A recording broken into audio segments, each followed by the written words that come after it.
Hi there, team. Coach Alexa here, coach for Reading, South Oxfordshire and online.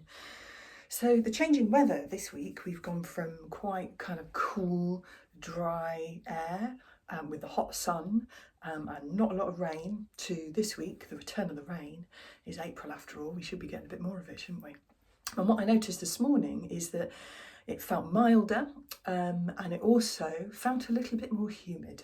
So it got me thinking about the factors that impact how warm or cool we feel on a run.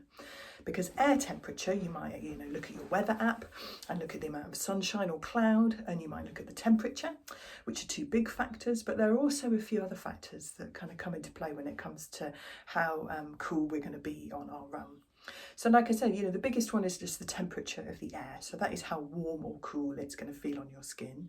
Obviously, if the sun is out for the same temperature, you're going to feel hotter when you're in the sun, and it's going to feel cooler when you're in the shade. But the other sort of factors that go around that are ones that impact how our body is able to regulate its own temperatures, or our cooling system. So when we're running, but also when we're doing anything else and our body gets too warm, our primary cooling mechanism as humans is to sweat. So we produce sweat on our skin, it evaporates, and as it evaporates, it gets cooler. So if you've ever got out of a swimming pool and maybe the changing rooms are a bit cold and you're soaking wet, you'll realise how cold you get, how quickly you get cold. And that's because the water from the pool is evaporating off you and taking a lot of the heat with it. So that's kind of exactly how our cooling system with sweat works. Now, there are two factors that influence how effectively we can keep ourselves cool with this mechanism, one of which is wind. So if it's a still day, that evaporation is not going to happen as much. If you're in the wind, for whatever reason, that air is blowing over your skin, it's going to be drawing more of the moisture away from your skin, so you're going to cool down more quickly. So if it is a bit of a breezier day on a hot day, that's going to help you.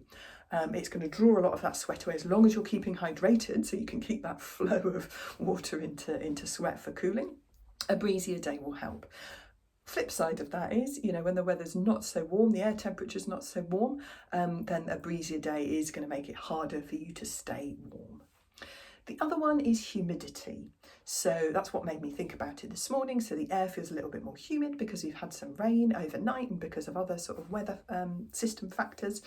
And when there is a higher humidity level in the air, there's basically less of a sort of moisture gradient. So dry air is going to want to sort of hoover up all the moisture from your sweat and take it away from your skin relatively quickly. When the air is humid, it's already holding a lot of moisture, so it's not going to draw more moisture away as easily. It's like using sort of a slightly damp sponge to try and dry your arm as opposed to a dry sponge to dry your arm. So those are the factors worth looking into. Now, most weather apps will cover, is it sunny, cloudy, rainy, which is useful. They'll cover air temperature, which is also useful. They often cover wind speed, which is another useful factor, but they don't often cover humidity. So some more detailed websites like the Met Office might give an idea of humidity in your area, or you could stick a head out the window and you can often feel it, can't you, whether the air is sort of drier or the air has got that sort of feeling of dampness, of kind of heaviness to it when it's more humid. So I just thought I'd bear that in mind, because a lot of us look at the weather, don't we? We look at that temperature score and we make a lot of assumptions based on that. And whilst that is an important factor, the sunny or cloudy, the wind speed and the humidity have quite a big role to play as well. Hope that's useful. Happy running.